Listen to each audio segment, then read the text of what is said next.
Hello, ladies and gentlemen. My name is Charles Dyer, and you're listening to a reading of The Guardsman Party by Shaggy.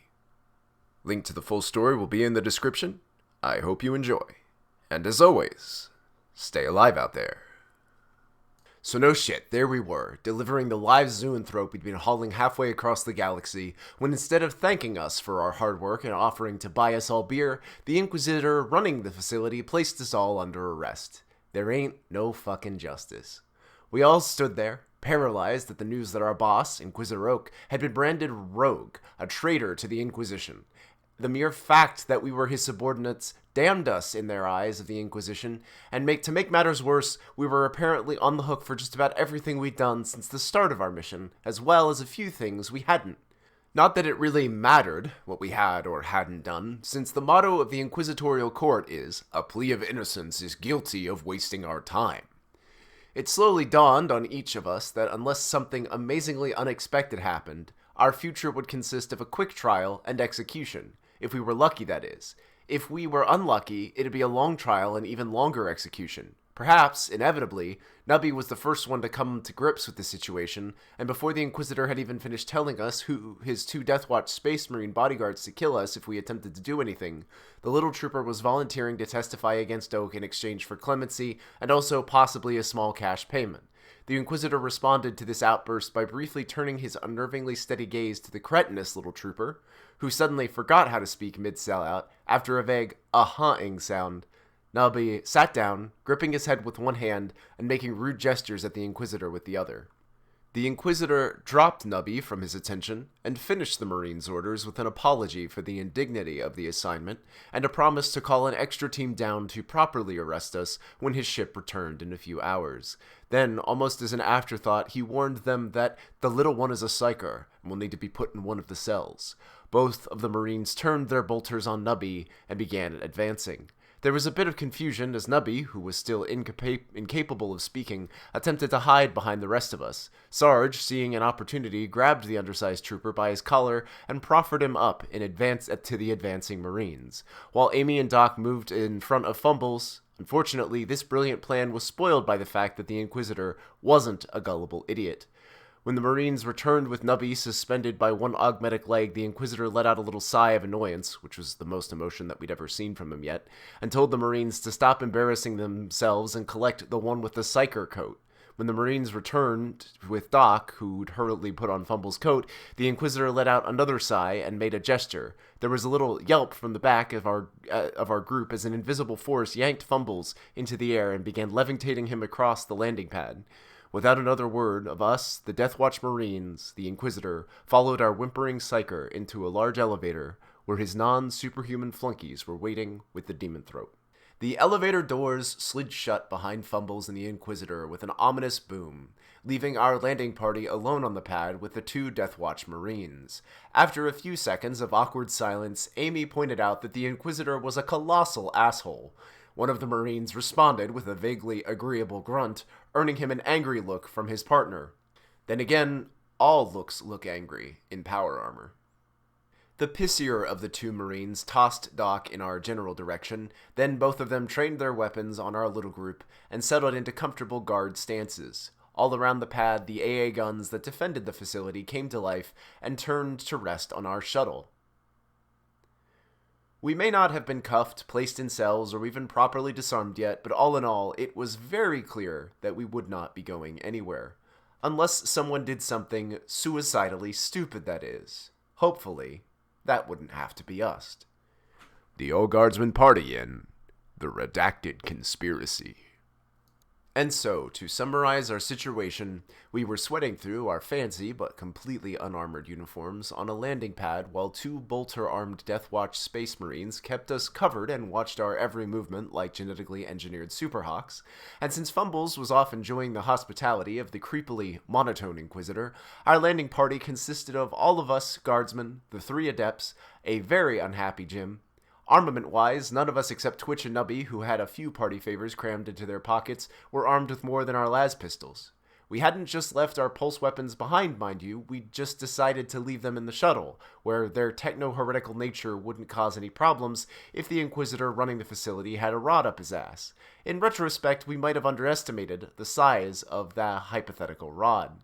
Our weapon-filled shuttle was parked a dozen meters away from where the Space Marines had corralled us.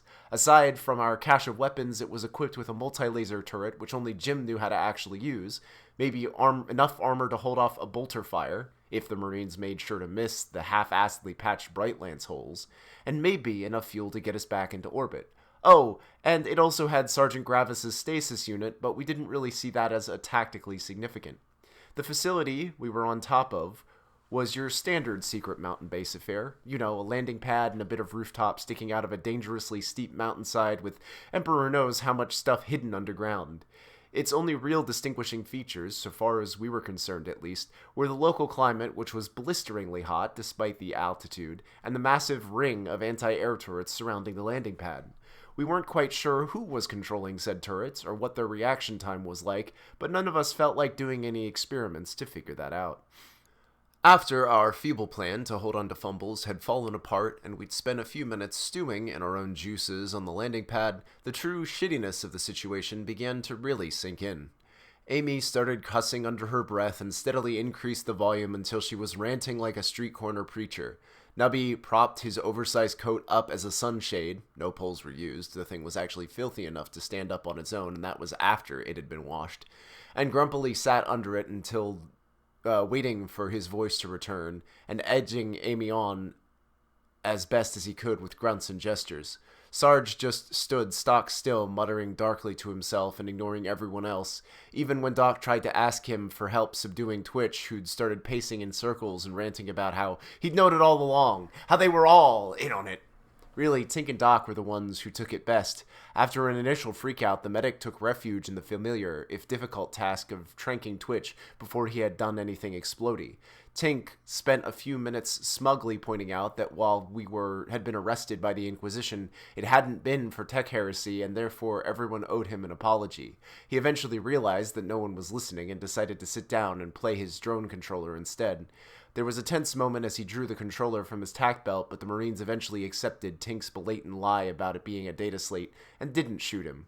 As for the rest of the party, Jim sank down into the little puddle of misery, chattering to himself in binary and rocking back and forth, and the adepts all gathered into a little huddle. After a few minutes of serious discussion, the old diplomacy adept turned to the rest of us, cleared his throat until we grudgingly paid attention, and he asked us whether we thought Oak had actually turned traitor. He seemed surprised by how little we cared.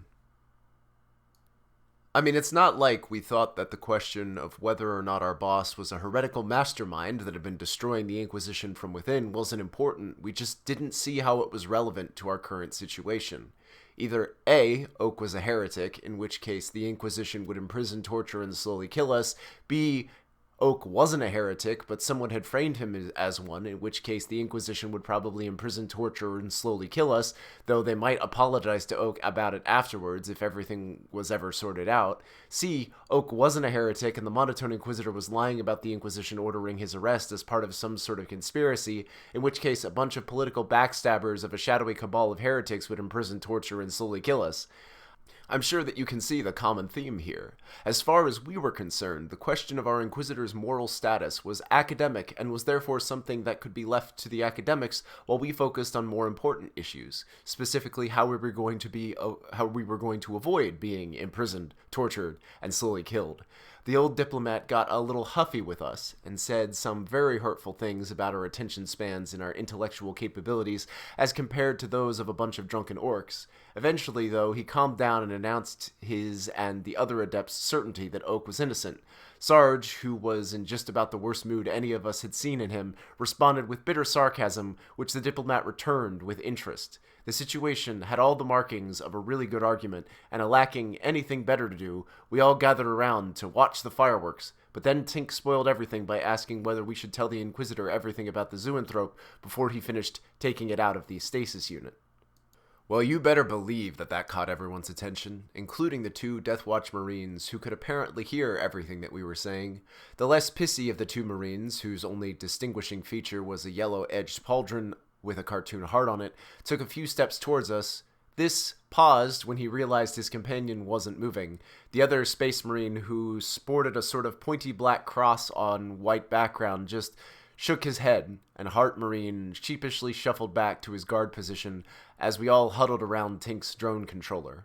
Spot, the Wonder Drone, had been incorporated into the Demonthrope's containment unit when we'd made the thing mobile, partially because the drone was really good as a central controller for the various systems as anything else we had on hand, but mostly because Fio had really wanted to keep the hunk of Wraithbone, which suppressed the lion's share of the Demonthrope's power. The Wraithbone suppressor had been positioned on the very top of the Demonthrope's pallet with all its cables and stuff hanging down over the outside of the stasis unit, where they conveniently hid the Demonthrope's smoky wings from anyone who didn't know how to look for them. Spot had been encased in its oversized silver skull disguise and placed on the suppressor, where the drone could easily lift the whole thing off and bring it back with us after the Inquisition had set up whatever they used to contain the uppity demon host. Anyway, thanks to all of this, we had a clear readout telling us that the Demonthrope's pallet was about 100 meters below us, and its containment measures were being deactivated by someone who probably didn't know that it held something as just a bit nastier than your average Zoanthrope. The question was whether we should try to warn them, let them figure things out for themselves, or maybe help things along by pushing the big red button on Tink's drone controller. The debate over what to do about the Demonthrope was a pretty awkward one. I mean, you can't just say stuff like, I think we should use this device right here to unleash the demon host we brought with us and then escape in the resulting confusion, especially not in front of a pair of Deathwatch Space Marines. It'd be rude. Also, they'd probably shoot us. So we had to be careful not to say anything about the demon, or Spot, or escaping, or anything even remotely related to what was going on, really. Now, if we had been proper inquisitorial agents, we'd have used witty metaphors and ironic code words, possibly leaving the Marines with the impression that we were merely planning a fancy dinner party or something. Unfortunately, we were just a bunch of guardsmen, and had to make do with grunts, shrugs, expletives, and a wide array of rude gestures. Judging by the looks on Jim and the Adept's face, we wound up looking like a bunch of Ogrins trying to argue philosophy, but it honestly worked out pretty well. Who knows what the Marines thought? Maybe that we'd all suffered strokes or something.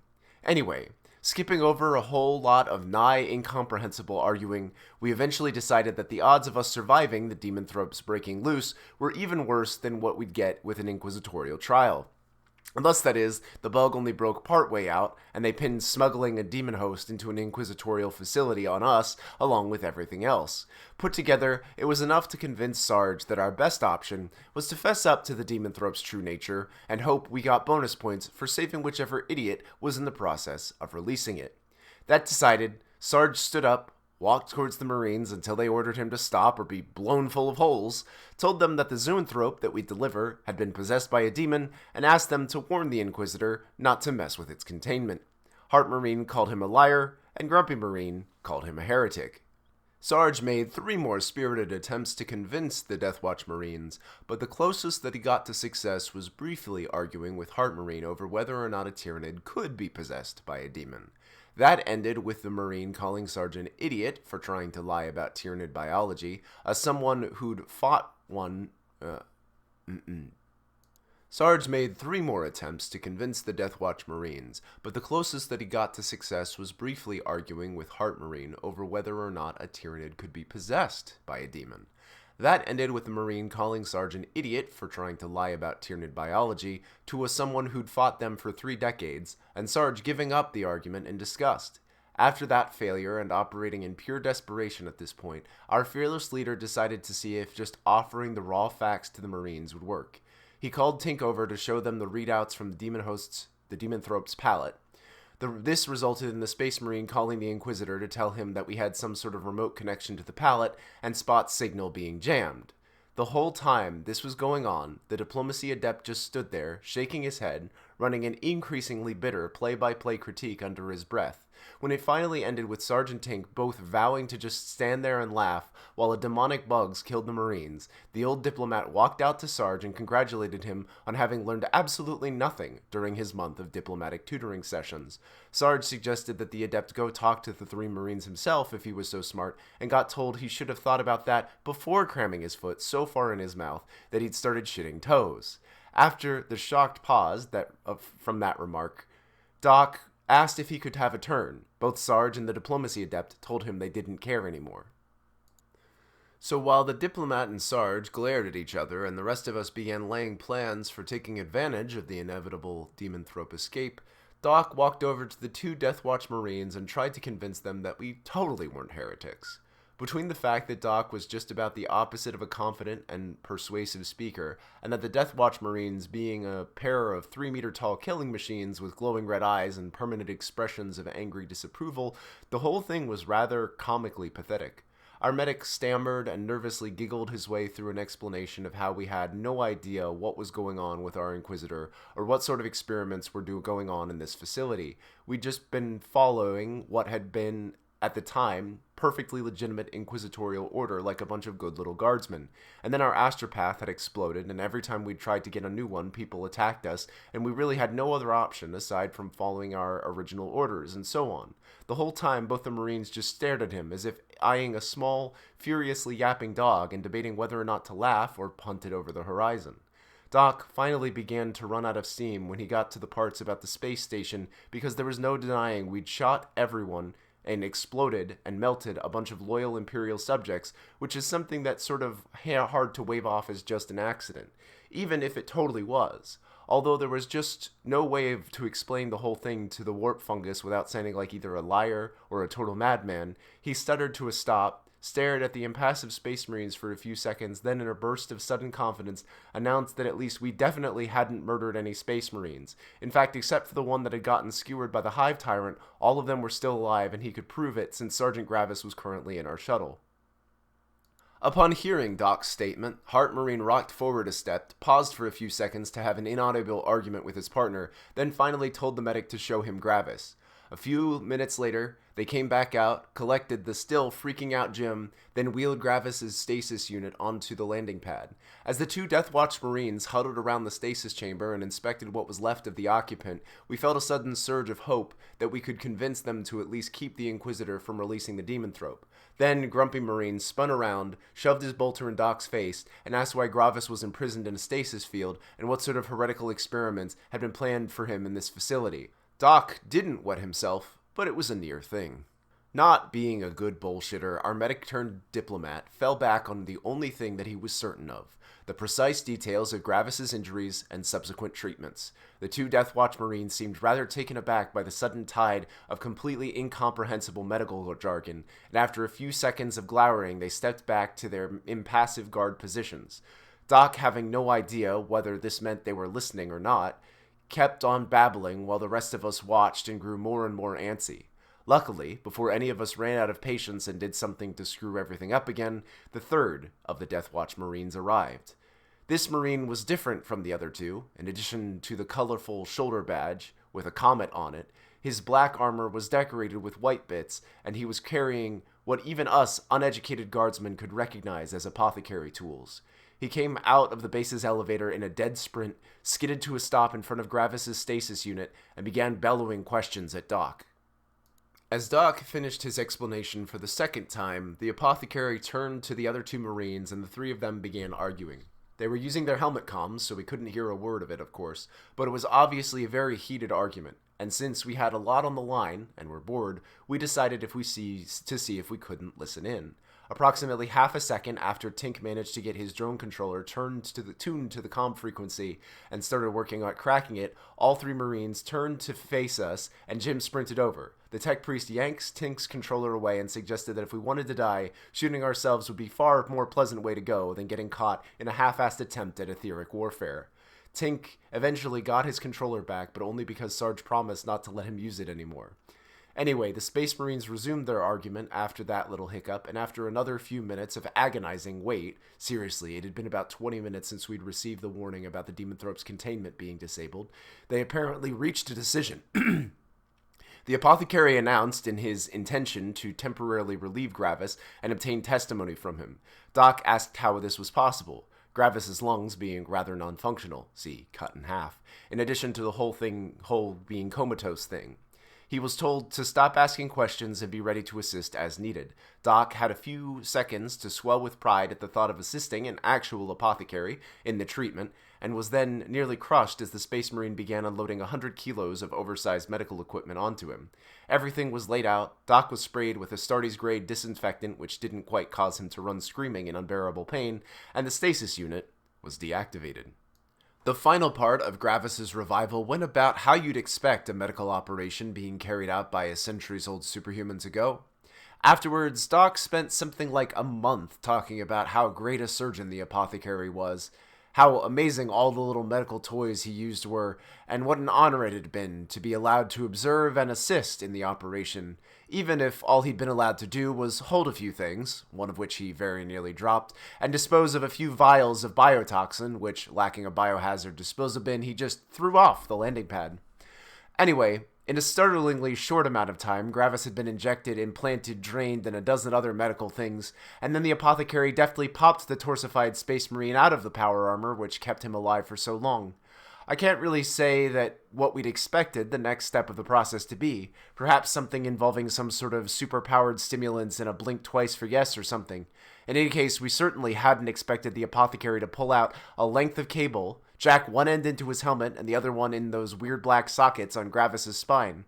After that, there was a very anticlimactic 2 or 3 minutes of watching the apothecary and Gravis doing nothing, and then the cable was detached. Doc told to clean up and re-engage the stasis field, and the apothecary went back to arguing with either of the 2 Death Watch Marines. Once again, we stood around like a bunch of pissants, watching a conversation we couldn't hear, but at least it was more interesting to watch this time. If their last argument was heated, then this one was practically molten. The Marines were actually yelling loudly enough for us to hear the occasional word through their helmets. There was a lot of gesturing going on, and the Heart Marines seemed especially furious about something we really hoped wasn't us. When the Marines' argument finally ended with Heart Marine storming off towards the base's elevator and the apothecary returning to pick up his medical gear, Doc decided to see if he was allowed to ask questions now. It turned out that either the apothecary was a far friendlier Space Marine than any we'd met, or perhaps Gravis had said something on Doc's behalf. Either way, we were given a full rundown on the situation. Sergeant Gravis had testified. No, we were not told on how collecting said testimony had worked, because the mysteries of the Black Carapace were not known to us. No, not even if it was turned out that we were completely innocent. What part of not for us to know did we not understand? No, the secret wasn't that all Space Marines were actually psychic and our questions, privileges would be revoked if we did not ask about something else. Gravis had said we were a bunch of dangerous incompetents, but probably not heretics, and it backed us up in regards to the dangerousness of the demonthrope, if not the demonness. The Inquisitor had been informed of this, but had been dubious about the reliability of Gravis's testimony. After a bit of debate, the Inquisitor and the Marines had decided that the demonthrope would be immediately destroyed. Heart Marine was going down to observe the procedure, purely for reasons of protocol, of course. The news that they were going to kill the literally damned bug after we'd spent all that time and effort hauling it across the ass end of the Imperium did not go over well. I mean, we probably should have been happy since it was supposed to be used as evidence of our crimes or something, but still. Anyway, Sarge made a spirited attempt to convince the Marines that our demonthrope containment unit would work just fine. If it was left alone, that was. He was told that the zoanthrope was an abomination in the eyes of the Emperor, and destruction was the only truly safe option. Twitch, who was coming back into focus after being trank loudly, agreed with the sentiment and was told that he was not being very helpful. It then occurred to Tink that it would be hard to kill the demonthrope without removing the containment unit. He asked the apothecary about this and was told that the standard procedure was to shove the whole thing into a plasma incinerator. Tink asked what would happen to Spot, got asked who Spot was, and then got as far as my drr before Amy and Nubby both grabbed him. The apothecary accepted Amy's explanation that he named the containment unit Spot. He's weird like that, without comment. It was at this point as Tink was being dragged away from the Marines and quietly being told that Theo could build him a new damn drone if we got out of this alive, that horribly familiar, chittery, chattering sensation filled through all of their heads. Veteran bug wranglers that we were, we immediately recognized the psychic screech as a sign of partial containment failure on the Demonthrope. At least we figured it was partial, on account of how there weren't bugs coming out of the walls. Sarge immediately informed the two confused Space Marines of the situation, and abandoning all pretenses of diplomacy, demand to know what the hell the boss was playing at. While Sarge yelled unhelpfully at the Marines, Tink pulled out his drone controller and announced that he'd started getting a faint signal through the jamming again. From what he could see, all the regular psi suppressors were offline, the Wraithbone one had been disabled, so only the stasis field was left keeping the Demonthrope in check. Feeling pretty sure that he knew what his orders would be if he asked for them, the techie immediately started mashing the button to re-engage the Wraithbone suppressor. Through some sort of miracle, the signal made it through, and the psychic pressure of the Demonthrope's mind began to diminish. For all about 10 seconds, that is, until Spot 2.0 reported a flagrant system error, and a second psychic screech knocked all non-superhumans on the pad to their knees. Over by the Marines, Sarge and Doc hauled themselves back to their feet and practically begged the Astartes to do something. The two Deathwatch Marines ignored them and started arguing again. Since our guards were too preoccupied and it looked like the shit was about to hit the fan either way, the rest of us decided that this would be a good time to go collect all the weapons that had been left in the shuttle. Jim and the Adepts were left standing in the middle of the landing pad, viewing the situation with increasing alarm, and were therefore in the best position to observe what happened next. A third screech doubled everyone over again, and was followed with the sound of Fumble screaming for someone to come help him before they all got loose. Then, the entire pad shook, and a geyser of fire and blackish-green lightning shot out of the facility's roof. As we all pulled ourselves upright and followed the standard guard post-explosion procedure of asking everyone else if they were dead, the Heart Marine punched his way through the elevator doors. He began walking towards us, and then turned around as a pair of lightning-wreathed figures rose out of the flaming crater behind him. The closer figure was human-looking shape, obscured by some sort of bluish energy bubble. Judging by the hat and coat it was wearing, plus the fact that the only other psyker that we knew of was currently screaming for help somewhere down below us, it was probably the Inquisitor. There was nothing indistinct about the second figure. It was the Demonthrope in all its horrible, unholy splendor. The 3-meter-tall, snake-like bug still had Sarge's whole metal shield wrapped around its head, but its eyes blazed red through the metal, and a pair of horns, as well as far more demonic-looking maw, had somehow formed on the surface of the half-slag shield. The big change, though, was the wings. Inside the stasis field, they'd been sort of vestigial-looking, but now they stretched twice as wide as the Demonthrope was tall, and they looked a lot more solid than we'd ever seen. Before this, when they had been sported by the possessed Narlock and the Cogton, they'd been sort of indistinct and smoky. Now they were more like clouds of ink, bound into tentacle-like tendrils, and green static crackled through and around them, like the field of a poorly maintained power weapon. All in all, it was the most demonic-looking thing we'd ever seen, and mind you, that list includes a fair few demons. As for the two of them that rose out of the crater into the facility's roof, the lightning arcing between the Demonthrope and the Inquisitor's shield steadily intensified. Just as it occurred to us that we should probably do something to help, the Inquisitor's shield disappeared with a little pop. The man hung there for a second, looking surprised, then let out a terrified scream as the electricity reappeared all along his body. His back began to arch, then bend, then crackle. Then there was a final shrill scream, and a horrible, gooey crunching sound, and a basketball-sized sphere, slightly cooked gore and overly dramatic clothing, spattered to the ground. Jim and 2 of the 3 Adepts screamed. Amy snickered. Tink and Twitch simultaneously yelled, "Told you so!" at no one in particular. Sarge face-palmed, and Doc looked up at the apothecary. The medical marine let out a weary sigh as the Inquisitor's hat drifted down to rest on top of his demonically compressed corpse, and muttered something about needing yet another new Inquisitor. Nubby, his voice returning, pointed out, "The big demonic bug thing it's hovering over there," which was entertaining itself by tearing a hole in the fabric of reality, and asked the Marines what they were going to do about it. Grumpy and Heart Marine both let out a big set of battle cries and charged forward. The apothecary shook his head and followed them at a more sedate pace. With a little mutter about them having fun with that, Nubby started to sidle towards the shuttle only to be yanked into the air by Sarge, who was already bellowing orders and demands for information at the rest of us. Jim reported that the shuttle was still out of fuel, still had 20 AA guns pointed at it, and still had its long-range comm jammed.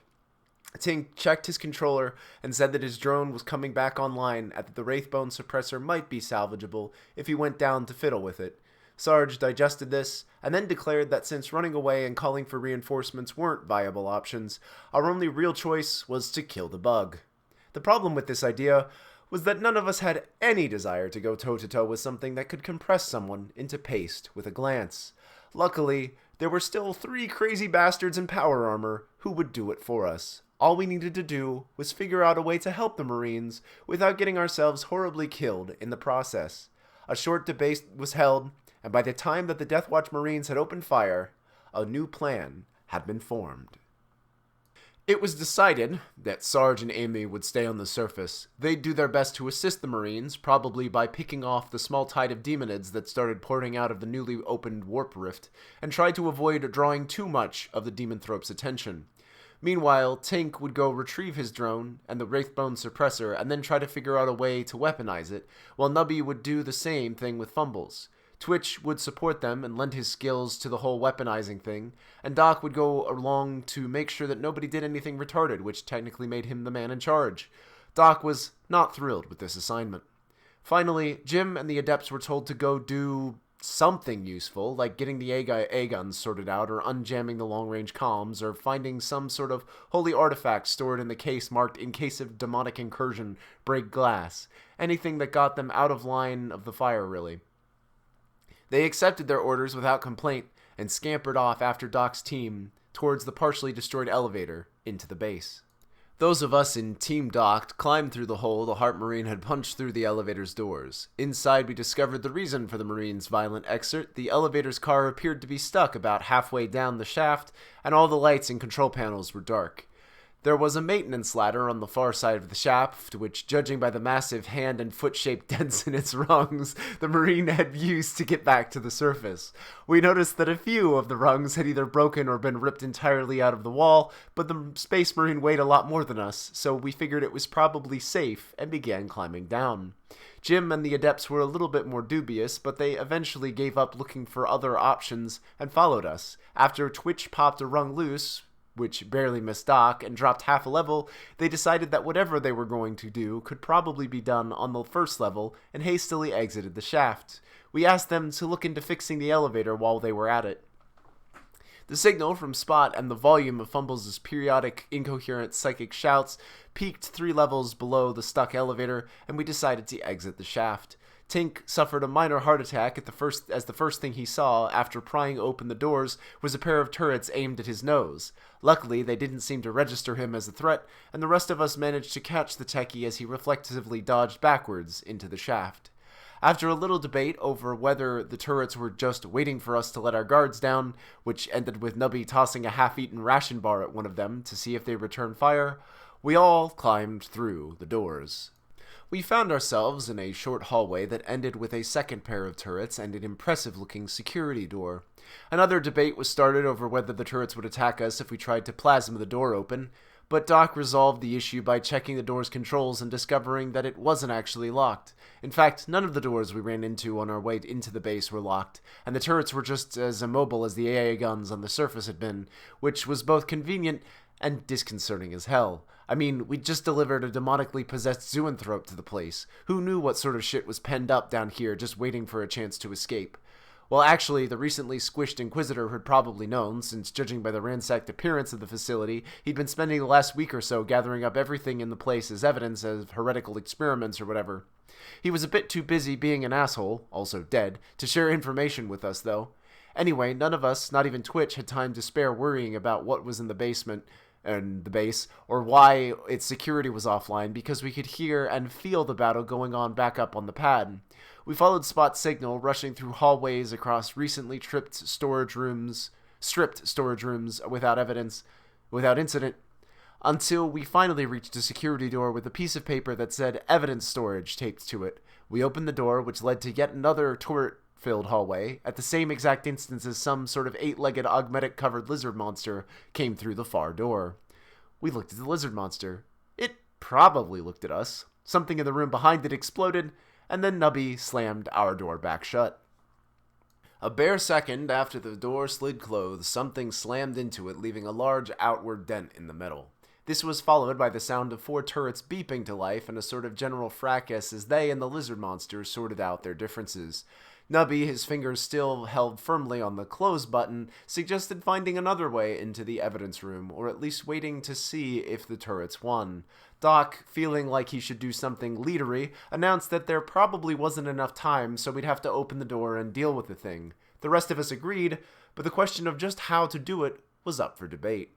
After a short argument in which it was decided that trying to flash and rush a creature that had a metal plate instead of eyes could punch head-sized dents in security doors was stupid, we decided to go with our usual strategy of blowing the ugly thing up. There was a problem with this plan, though. It had been several weeks of combat since our last resupply, and Twitch's stockpile of explosives were down to just his backup grenade and frag mine, plus his single improvised explosive which Sarge had let him bring on the shuttle. Twitch asked for the rest of us to pony up whatever we had, but Tink and Doc didn't have anything except a few flashes. Doc was given shit for not saving a syringe of face-melting biotoxin that had been recently extracted from Gravis. And Nubby, on the other hand, grinning an evil little grin when asked, and reached up into his perpetually filthy coat. Up on the surface, Brother Bellicus of the Black Templars noticed a large group of demonic hormigons moving to flank him, reached for his grenades, and swore when his hands closed on nothing. Oh no. At Twitch's mark, Nubby popped the door open just wide enough for a lumpy object, which consisted of half a dozen cross-wired lasgun power packs, wrapped with tape and nails, and 2 Astartes-sized frag grenades to be tossed through. A few seconds later, the door was reopened as far as the dent in it would allow, and we all squeezed into the hallway, which was a bit worse for wear and smelled rather disturbingly like grilled groks. We all resisted the urge to see if the Xenos remains tasted as they smelled, made our way to the far end of the hallway, and discovered that the door that had locked itself when the turrets had activated. Since said turrets had been pounded into scrap by the lizard thing, Tink just plasmaed the door open and revealing the scene of pure mayhem. To start with, it wasn't an evidence room, it was an evidence warehouse. The place was absolutely massive and filled with stacks upon stacks of inquisitorial stamped boxes, as well as hundreds of large metal cubes that we guessed were some sort of mobile prison cell. The stacks had probably been all neat and orderly up until a few minutes ago, but the explosion that had preceded the Demonthrope's escape had occurred just on this other side of the room's left wall. The crates and cells had been scattered across the room, many of them cracking open in the process. Servitors, terrified scribes, prisoners, and escaped Xenos specimens were running in every direction. Several things had caught fire in the center of the room. There was the mother of all three-way melees. As far as we could tell, the teams were the remnants of an ex-Inquisitor's retinue, a group of servitors and prisoners led by something that looked like a human except with the size and musculature of an orc war boss, and what we guessed, based on all the extra limbs and such, was an entire Gene Stealer cult. Nubby tried to close the door again, but was stopped by Doc. We stared at the carnage for a while, and then unanimously decided that we wanted nothing to do with any of it. Don't get me wrong, we were all brave, upstanding soldiers of the Astra Militarum, the Many, the Expendable, the Guard, and all that. It's just that we had more pressing things to deal with, and honestly, we just didn't really care about who was fighting over who with what. In our professional opinion, they all looked like psychotic assholes, so we were perfectly fine with them killing each other to their heart's content, at least so long as they didn't drag us into it. We began sidling along around the edge of the room and towards the Demonthrope's crater, the sidling being a form of movement which best conveys, I am not part of this, please ignore me, and go about your business/argument/murder.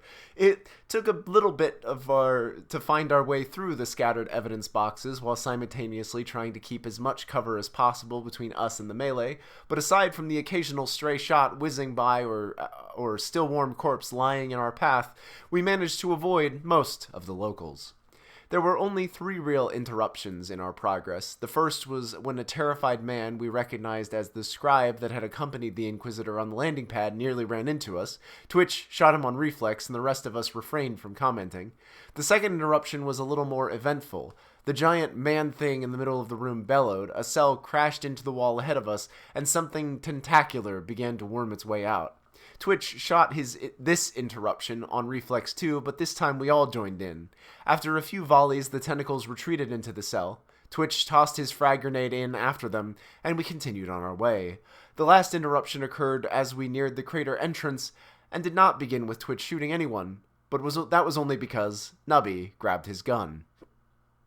As we approached the edge of the crater, 3 indistinct forms that looked a bit like short cloaked figures came around a pile of crates and practically walked into us. Nubby stopped short of Twitch and gestured at the rest of us to squeeze against the wall. We did as he said and watched in surprise as he cheerfully waved at the 3 figures, then directed them towards the exit.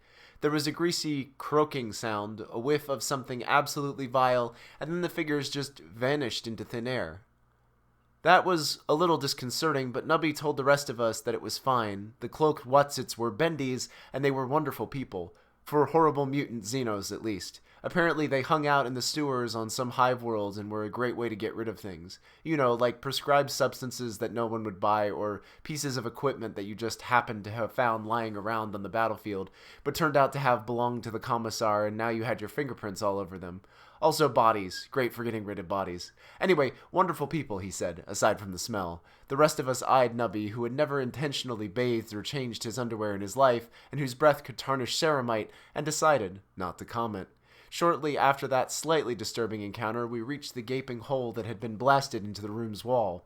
The room on the other side was a much smaller version of the evidence room, with a brand new Demonthrope-installed skylight. We guessed that it had held 50 or so evidence boxes, one of those mobile cells and 8-ish inquisitorial minions. Now it was filled with parts. Anyway, the knee-deep gore was just backdrop. What really caught our eyes was what peered through the crater was only the intact thing in the room. The top half of our Demonthrope containment unit. Oh, and the half-naked woman who was crouched on top of it and singing. After an initial second of shock, scantily clad women being just about the last thing we'd expect to find in an inquisitorial research facility, we realized that things were not as they seemed. It's hard to say what tipped us off exactly. It might have been the odd shape of her ears or the unnatural harmonics of her singing, or maybe it was the words Eldar Subject Number 4 printed on the back of her tattered straitjacket. Regardless, our well-honed inquisitorial investigation abilities told us that while the creature prying at the containment unit was female, she was not a woman. She was not an orc, no matter what Twitch said. So no shit, there we were, standing in the only entrance of a room containing a half-naked, unnamed Eldar of the female persuasion who was apparently too focused on singing to the Demonthrope containment unit, or to even notice our arrival. The question about what to do in this sort of situation is something that us bored guardsmen or idle cogitator adepts might spend endless amount of time arguing over. Not us, though. We were above that sort of thing. Yeah, okay, no, we weren't. I mean, aside from avoiding work and blowing things up, pointless arguments, especially sordid ones, were just about our favorite pastime. It was just that before we could get started, Tink noticed the tendril of Wraithbone that was snaking towards the singing Eldar from the containment unit.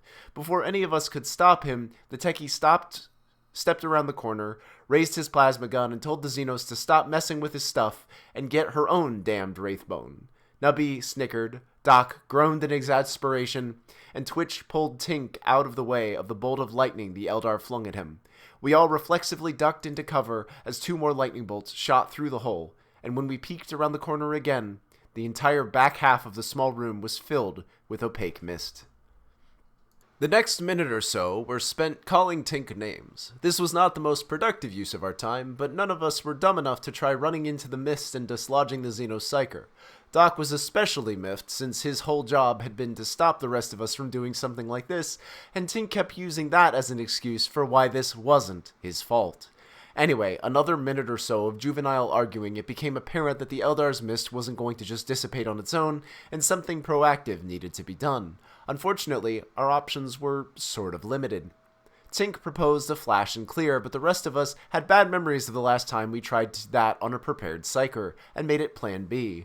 Nubby spoke up next and suggested going to get Fumbles, who was still making noises somewhere at the back of the evidence warehouse. Since this would involve either splitting up or leaving the Eldar to mess with the containment unit, and because we weren't too optimistic about Fumbles' ability to go head-to-head with an Eldar Psyker, this was made Plan C. Twitch began to suggest something truly harebrained, but was cut off by Doc, who decided that he'd had enough and it was time to take charge of the situation. In an odd repeat of the last time we'd faced this sort of thing, Doc poked his head around the corner and attempted to engage the Xenos in diplomacy. To our immense surprise, instead of shooting our medic in the head with a lightning bolt, the Eldar stopped singing to listen to him. Now, Doc wasn't the best of smooth talkers, but he did tend to radiate a sort of awkward earnestness, which can really count for something in this sort of situation. The rest of us watched this all with varying degrees of incredulousness as he started off with an apology for Tink's behavior and then began explaining the overall situation and how the containment unit figured into it. The Eldar only responded with more silence, but since that wasn't a lightning bolt, Doc took it as a good sign and moved a little further into the room as he continued talking. It was honestly the most impressive attempt at interspecies diplomacy that we'd witnessed. I mean, sure, we'd seen whole worlds shared between humans and Tau, but the Slitheads sort of had this wishy-washy, and there'd probably been a whole lot of highly trained diplomats involved in all that. This was just one slightly naive soldier trying to convince a Xenos, who probably had a massive grudge against the Inquisition, not to mention a racial affinity for dickishness, to give peace a chance. It was powerful, moving really, and all honesty we believed that given enough time it totally would have worked. The thing was, though, that while Doc was making his heartfelt plea, Tink was playing around with his drone controller and managed to get control of Spot's recon sensors, as well as one of the mundane psi suppressors, and we sort of, being on a tight schedule, with the whole demon throat doing Emperors Know What above us, and Fumbles still needing a rescue, we figured it was better safe than sorry, right? The Eldar had a second to be very surprised when her cloud of mist fizzled into nothing, and then a barrage of plasma and pulse rounds knocked her off the containment unit. Doc was not happy, even though we pointed out that our shots had missed anything immediately fatal, so if he really wanted to, he could patch up the Xenos and give her the whole friendship speech again. With the last obstacle out of his way, Tink ran over to the containment unit to see what the Eldar had done to it and figure out if the fancy Wraithbone suppressor was still salvageable. While he got it to work, Doc grumpily dragged the bleeding Xenos into a position where he could simultaneously treat her and keep an eye on the entrance. Nubby and Twitch loitered for a few seconds to see if they were needed to do anything, until an especially loud shout from help from Fumbles reminded them that they had something better to do. Nubby and Twitch's trip around the edge of the big room was relatively uneventful. It seemed like everything was capable of movement had either fled the room or run off to join the big melee, which was now reaching some sort of climax. The two troopers ignored the massive clusterfuck, pausing to let the occasional running gunfight go past or dodge falling stack of boxes. The only real excitement was when a cargo servitor holding an obese man crashed across their path and then began crashing its captive against one of the stacks like an unwanted cat. The fat man was probably a psyker because he screamed for help. Reality went a bit not un-Euclidean, and the floor started growing faces, but that might have had more to do with the large box labeled extra heretical that he was being bashed against. Either way, the two troopers ignored the altercation and walked through the path of warped reality with the ease of a people who'd seen worse phenomena on trips to the ship's mess. Aside from those little inconveniences, finding Fumbles wasn't really that hard. It was just a matter of heading in the general direction of all the psychic shouting and then honing in on the sense of bowel-loosening fear emanating from the little psyker. So before long, Twitch and Nubby reached the corner of the room where Fumbles was hiding and discovered what had him so worked up. They then very carefully stepped back into cover to observe the situation. The scene was a weird one.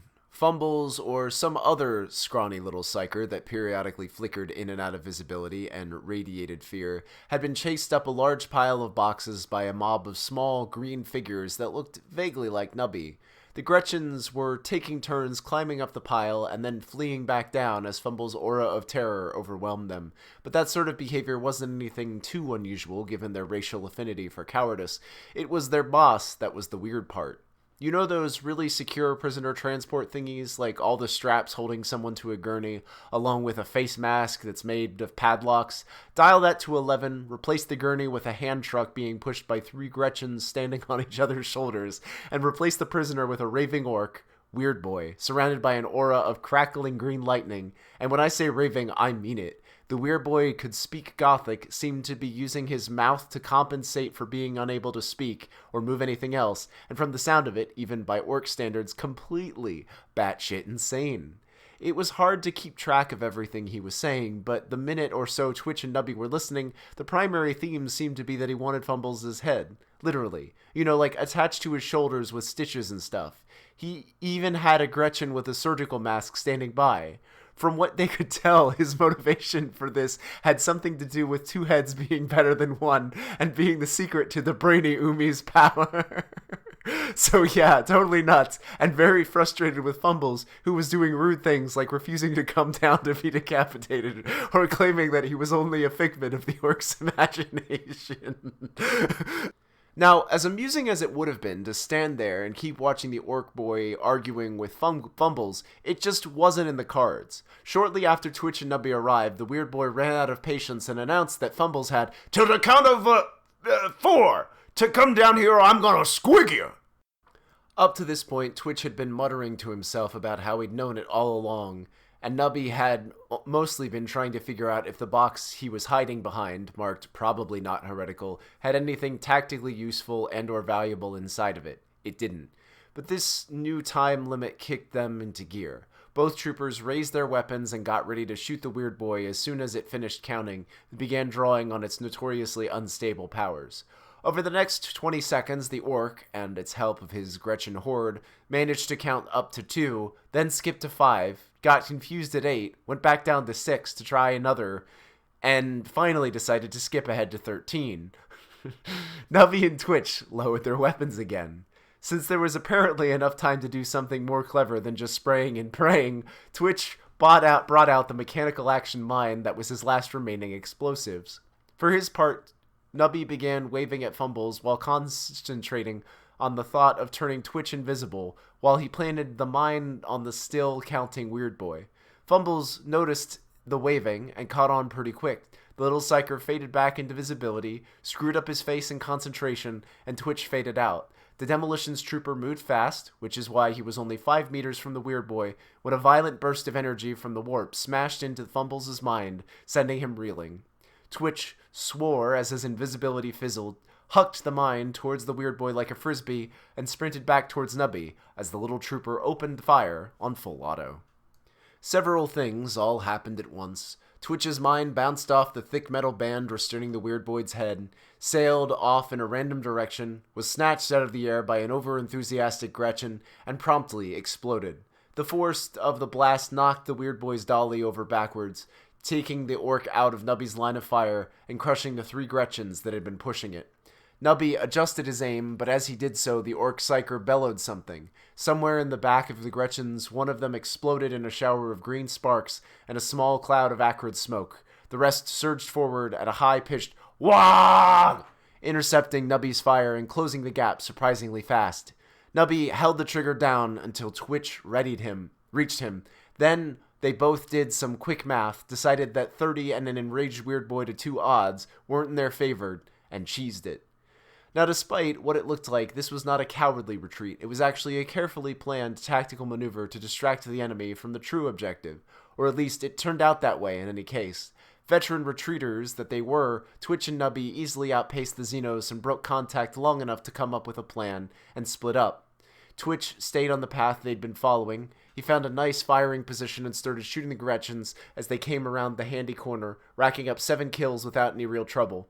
Then the weird boy, and the Gretchens pushing him, shot around the corner, tilting up on one wheel and bellowing, "It's squiggin' time!" as he came. There was a brief struggle of wills, at the end of which Twitch's mind was fairly certain that it was actually a hyper-carnivorous ball of teeth. Luckily, Twitch's body was harder to convince and shook off the weird boy's attack for no more damage than a few lacerations and pulled muscle or 2. The demolitions trooper blinked, realized how close to a fate worse than death he'd just come, and decided it was time to get running again. The small orcish horde let out another "Wog!" and followed him. A few dozen meters away, Nubby sidled out through a gap between two stacks of boxes and found himself back where the chase had started. A few scans of the area revealed that a few Gretchen had stayed behind and were in the process of carrying the still stunned Fumbles down from their perch on the pile. Nubby, not being one to do hard work himself when others seemed to be there willing to do it for him, pulled out his glow stick and casually waited for the Gretchen to finish before gunning them down.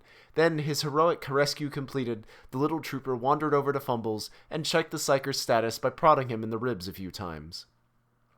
When this elicited nothing more than a faint groan, Nubby, muttering to himself about how he always had to do everything, grabbed one of Fumbles' legs and began dragging the psyker back towards the Demonthrope's crater. Meanwhile, Twitch was barely staying ahead of the weird boy, who had started emitting some sort of brilliant crackling energy that boosted the speed of it and its minions. It was really something out of the paranoid trooper's nightmares. Gretchen just kept popping out of the side alleys before he could turn into them, and every time he hit a straightaway, the weird boy's hand truck gained a little ground. The fear just lent Twitch even more speed, though, and anyway, he had a plan. Mind you, it lacked a large amount of explosives that would make it a good plan in his eyes, but it was still a plan. On the outskirts of the minor war that was occurring in the middle of the evidence warehouse, a group of Genestealer cultists finally finished off the inquisitorial minions that had been keeping them from the cell that contained their master. They clustered around the cell door and began hacking at it with their claws and weapons, but paused at the sound of approaching footsteps and turned to face the new threat. Twitch came around the corner at a dead sprint, saw the group of mutated cultists sighted on an alley on the far right side of their group, closed his eyes, and triggered the underbarrel flash grenade launcher on his pulse carbine. He barreled into the stunned cultists, knocking two aside with his shoulders and nearly tripping over a third, and somehow managed to push his way through them to the alley he had targeted, where he had slammed headfirst into a crate. Twitch reeled backwards, barely dodged a falling crate marked Class 5 Forbidden Xenotech, and staggered into the alley before any of the cultists could follow. Behind him there was a high-pitched "Wah!" and the distinctive sound of a warp-propelled hand truck slamming through the bodies like a dented war chariot. There was a split second where Twitch worried that he'd underestimated the weird boy's momentum, and the Xenos would just bowl through the cultist and kept chasing, but then he heard a horrible slorp sound and a bellow of "Yous get a squiggin', and yous get a squiggin', and yous get a squiggin', everybody gets a squiggin'!" With that, Twitch declared the plan a success and began working his way towards the Demonthrope's crater. After a minute or so, he ran into Nubby, who complained that he was tired of dragging Fumbles and insisted that Twitch take a turn. Fumbles groaned and asked whether he could be carried upright, as the floor was really beginning to chafe. The three of them arrived back at the crater just in time to see Doc get stabbed in the face. Up until Nubby and Twitch's return, things had been pretty uneventful in the crater. Tink had started his work by surveying the remains of the containment unit. It was hard to say exactly what the Inquisitor had been doing to it prior to the shit fanning, but since the bottom half of it was pretty much vaporized, Tink was willing to bet that it had ended up with the Demonthrope doing something to overload the batteries.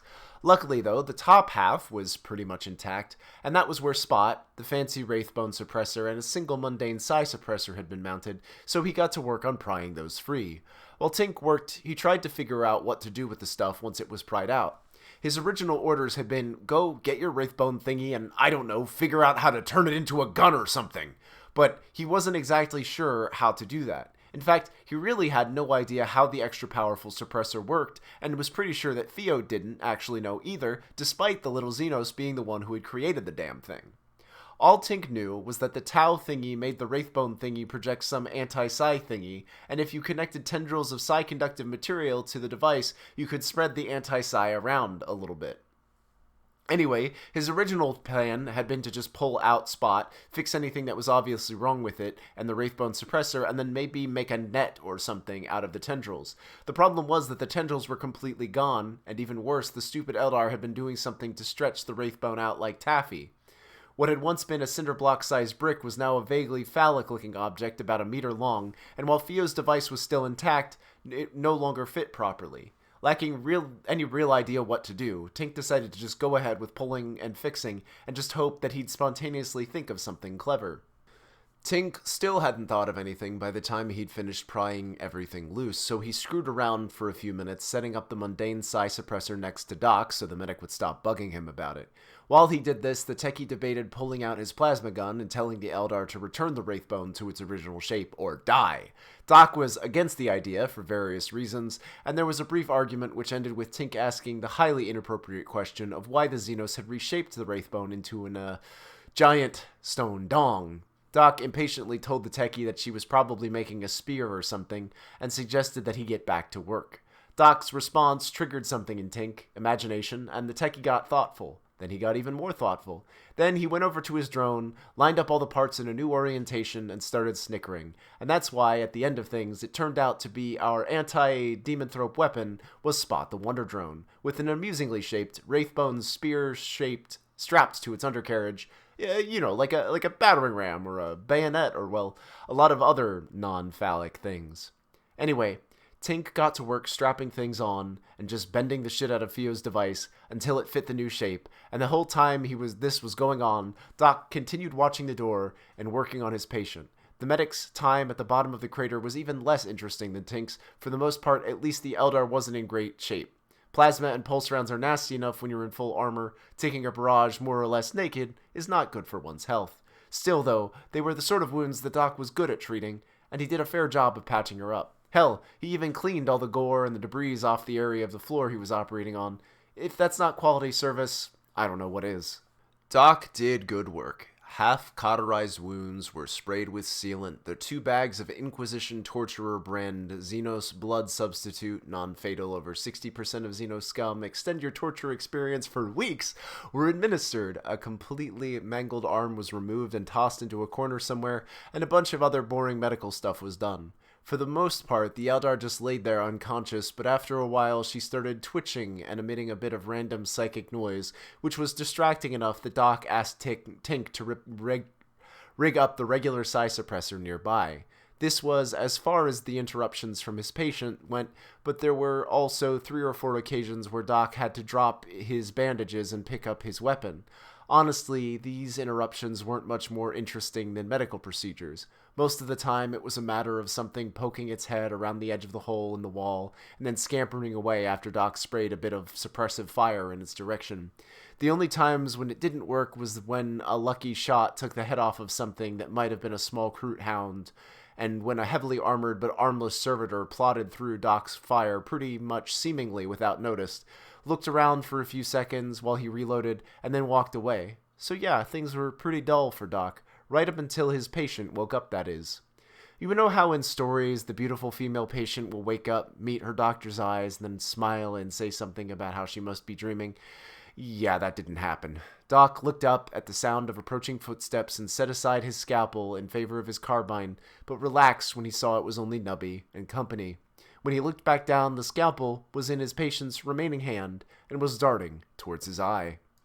Luckily, Doc was a combat medic, which meant he typically treated guardsmen, armsmen, and other violence-prone individuals, and when that sort of person is hurt and confused, they tend to lash out.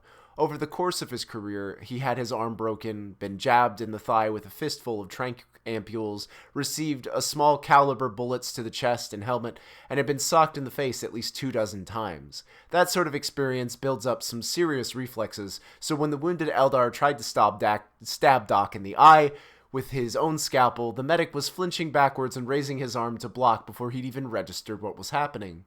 Of course, an unarmored arm can only do so much to stop a blade. The scalpel went right through Doc's forearm, between what he still referred to as the inside arm bone and the outside arm bone, then continued upwards into the meat of his face, and finally lodged in his cheekbone.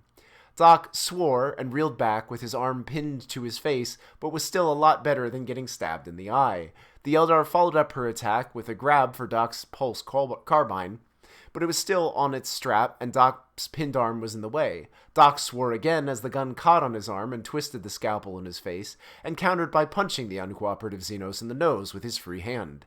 This was enough to knock her backwards, but she kept her grip on the gun as she fell, and Doc swore a third time as he landed face and scalpel first on the ground. At this point, the Eldar decided that a change of plan was called for. While Doc struggled to roll over and bring his gun to bear, she staggered to her feet, sighted on the psi suppressor that had been set up nearby, and sprang towards it. She got within a meter of it before Nubby and Twitch shot her in the back. Nubby and Twitch kept their guns on the prone Eldar as they entered the smaller evidence room. Behind them, Fumbles, who had been unceremoniously dumped on the ground as they grabbed their weapons, complained that his nose felt like it was broken. He was told to put his big boy pants on. At the other end of the room, Tink asked if they had everything under control, and then, without waiting for an answer, dropped his gun and went back to working on his drone. The two troopers advanced past Doc, who'd finally gotten back upright, but still had his arm pinned to his face, and stopped a few meters from the Eldar. By unspoken agreement, Twitch kept his weapon raised while Nubby moved forwards, hooked a metal toe under the groaning Xenos, and flipped her over. The Eldar flopped upright with a hacking cough and a groan. Nubby cheerfully told her that it served her right for moving around so much after surgery. He went on to tell her that she was being very uncooperative, but that if she promised to apologize, he was sure that Doc would patch her up a second time. The Eldar spat blood at him and stated that she would rather die. Nubby and Twitch looked at each other and shrugged. Well, you heard the lady. The Eldar's eyes went wide and she got as far as "wait!"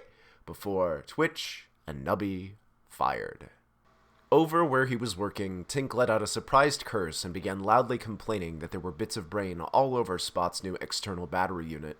Nubby just snickered, but Twitch yelled some rude things back at the techie and began loudly complaining about how no one was ever grateful. When Doc told him to calm down, the demolition trooper rounded on him and asked whether he was going to start whining about shooting his new Xenos girlfriend. Doc pulled his arm forwards off the scalpel with a squelching sound and gingerly poked at the surgical implement stuck halfway into his face, then let out a pained sigh and pointed out that he already had a girlfriend, and he wasn't inclined to feel too sorry for anyone who stabbed him in the sinuses. Further discussion was called off on account of deafening sound of 24 AA guns opening fire above us, and the arrival of the Demonthrope at the top of the crater. The Demonthrope's arrival was accompanied by a painful wave of psychic pressure and a slight breakdown in the fabric of reality. Up at the top of the crater, the walls and ceilings nearest the Demonthrope spouted a film of pinkish-green stuff that might have been a cross between flesh and fungus. Down at our level, the pureed remains of the Inquisitor's retinue began to bubble and reform into the mutated forms of Rippers and Gaunts. It was abruptly and unanimously decided that it was time to abandon the room and retreat to the larger warehouse. Doc stopped poking at his face, and he, Nubby, and Twitch began firing on the forming demonoids in controlled bursts. Tink gathered up his drone and the few tools that he still needed, and then sprinted for the exit, while the rest of us gave covering fire. Fumbles met him in the edge of the warehouse, helped him unload, and then began assisting the techie by providing tools as needed, and without being asked. Tink didn't actually notice him doing this, but it was really quite helpful. A few seconds after Tink had exited, the rest of us slowly fell back. As we moved, we spared a few glances up towards the Demonthrope, and we were incredibly relieved to discover that it was staying put at the top of the crater. We guessed that it had just moved there to get away from the AA guns, we'd heard, and it was perfectly happy hovering there and shooting lightning bolts at whoever was pestering it up on the surface. We wished whoever it was luck finished our retreat to the warehouse and set up firing positions around the hole between it and the crater. Once we were in position, it was just your typical desperate holdout against the ravenous alien invaders. You know, that thing that practically defines life in the Guard. I won't say it was a stroll through the park, but it really wasn't hard, even with the Demonthrope pressing in on our minds, and the way the dead demonids kept reforming. Of course, things became slightly more difficult when Fumbles jogged over and said Tink needed all of our las pistol power packs, and at least 4 pulse carbine packs. Over at his new workstation, Tink had put the finishing touches on Spot. After the arrival of the Demonthrope, he decided that he really didn't need all the mounting brackets that he'd been planning to install, and the weird readings from Theo's suppression device would probably just be ignored. All that was really left to do was rig up a way to get enough power to the suppressor while still leaving Spot enough to fly, but there was a shortage of heavy-duty batteries, so we'd had to rig up something a little bit more creative, hence the need for all the power packs. After a little bit of whining and arguing, Fumbles returned with the packs, leaving Doc, Nubby, and Twitch with only 5 remaining between them. Tink slotted them into place, hoped really hard that he'd done the power conversion math correctly, and hit the power on button on his controller. First, the lights came on, then the hover unit engaged, and the stealth field cycled, and finally there was a flicker of static all along the protruding wraithbone, prow. Tink held his breath, then let it out in a high-pitched shout of victory as the oppressive force of the Demonthrope's mind vanished. Over at the hole, the rest of us were a little too busy conserving ammo and holding the bloody line to see what Tink was so excited about, but we figured it out when Spot shot between us and cut a small swath through the approaching swarm with its mere presence. We cheered as well as the drone did a short little victory lap and pushed forward to watch as it rose up towards the Demonthrope. Spot the Wonder Drone flashed upwards, sliced through the crackling green shield surrounding the Demonthrope, and slammed into the thing's underbelly. As Spot's psi suppressor, penetrated the creature's hide, it let out a roar of unfathomable pain and fury. Its shield vanished, and the demon minions surrounding us collapsed into goo. We all cheered again and watched the inky black tendrils holding the Demonthrope aloft twisted, flickered, and then unfortunately reappeared. We stood there, waiting to see what would happen next, and then flinched when the Demonthrope let out a roar and fired a bolt of green lightning at someone on the surface. Nubby swore, Twitch groaned, Fumbles started whimpering, and Tink asked if anyone could see what was happening to Spot. Doc remained calm, though. The medic looked at the rest of us, and then in a stuffy voice, because he still had that damned scalpel in his face, said, "So, unless someone has a better plan, I say we shoot until we're out of ammo, and then run away if that doesn't work." None of us did, of course, so we all gathered together, opened fire, and hoped like hell the Demonthrope didn't have much juice left in it. As we fired, we couldn't help but notice that only one person up on the surface was firing with us, and they weren't using a pulse weapon. Up on the surface, Sarge pulled the pin on an Astartes-sized crack grenade that he'd borrowed, and hoped like hell this was going to end better than the last time someone had tried it. The fight on top of the facility had begun with the 3 Deathwatch Marines charging forwards in an attempt to blitz the Demonthrope. In the opinion of possibly former interrogator Greg Sargent, this was a very stupid idea. It wasn't that blitzing a Zoanthrope was a bad idea in and of itself. In fact, you look them up in the Tactica, they're defined as psychic artillery, and the preferred methods of dealing with them are generally the same as other varieties of artillery. Ideally, you just call in an airstrike, or some preferably longer-ranged artillery of your own. But if that's not an option, then you're going to want to get in close where the big guns can't easily get you. Of course, the tricky part is not getting blown to little pieces while you close the distance, but the Tactica has some good recommendations there too. If you're a brave soldier of the Imperium, you're just supposed to sprint across the killing field, firing wildly, and relying on your faith in the Emperor to protect you. If, on the other hand, you're a cowardly dog not fit to wear the Emperor's uniform, then you'll want to make use of cover and sneak around the flanks while all the brave soldiers get themselves killed. So given that the Space Marines are the very definition of brave soldiers of the Imperium, and were wearing enough power armor to survive that sort of foolishness, their choice of attack was tactically sound, or it would have been if they were actually fighting a Zoanthrope. Seriously, it wasn't some frail, slow-moving creature that relied on distance and minions to protect it from harms. It was a demon host. And you know, those things that can turn frail little cultists into nigh indestructible killing machines was capable of tearing apart tanks with its bare hands? What the Marines thought they were going to accomplish by getting closer to it was a mystery, especially since it was currently flying 15 meters over the head of a deep crater. Despite the temptation, Sarge and Amy didn't stand around critiquing the Marines' choice of tactics. This was partially because the situation was too serious to waste time being petty and unhelpful, but mostly they just figured that the Demonthrope would handle it for them. The two of them slowly advancing behind the Marines, placing aimed shots into the growing number of demon-tyrannid hybrids pouring out of the hole in reality the Demonthrope was tearing, and waiting to see what was going to happen. Surprisingly, though, what happened was nothing. The three Astartes charged in, well, the apothecary just jogged, spraying fire and fending off the odd demonid, but the demonthrope just manifested a greenish-black shield and ignored them, while it poured more and more juice into the widening hole in reality. Between the shots, Sarge and Amy snickered to themselves as the Marines reached the edge of the crater and then milled around trying to figure out how to respond to being dismissed as non-threats. Of course, the Death Watch Marines didn't waste too much time standing around. The trio of superhuman warriors drew upon all their centuries of tactical knowledge and came to the conclusion that they should try shooting the big psychic bug harder. As guardsmen, Sarge and Amy wholeheartedly approved of this decision and concentrated on keeping the smaller bugs in check, while the Space Marines poured a ludicrous number of bolt rounds into the shield. Seriously, when I say ludicrous, I mean it. All three Marines were firing their bolters on full auto. The Heart Marine was actually using his one-handed while firing a plasma pistol with the other, and were reloading faster than seemed physically possible. How much ammo the Marines had, or where in Emperor's name they were keeping it all, was a bit of a mystery, but they, Sarge and Amy, both swore at the trio managed to put upwards of 200 rounds into the Demonthrope's shield before it finally popped. Now, this is where the Death Watch Marines learned the real difference between a zoanthrope and the unholy creature that we'd hauled halfway across the galaxy. When their barrage broke down the Demonthrope's shield, it didn't fall over dead or try to wriggle away, no. All that dozen bolt rounds to the center of mass managed to do was make the thing angry, and demon hosts can get very, very angry. The only reason the Astartes weren't vaporized was their superhuman speed and the fact that despite their initial choice of tactics, they did in fact have a bit of self-preservation instinct. When the Demonthrope rounded on them, the three Marines scattered, barely avoiding a psychic tantrum that turned roughly 50 meters of facility roof into a warp-tainted mixture of rubble and molten slag.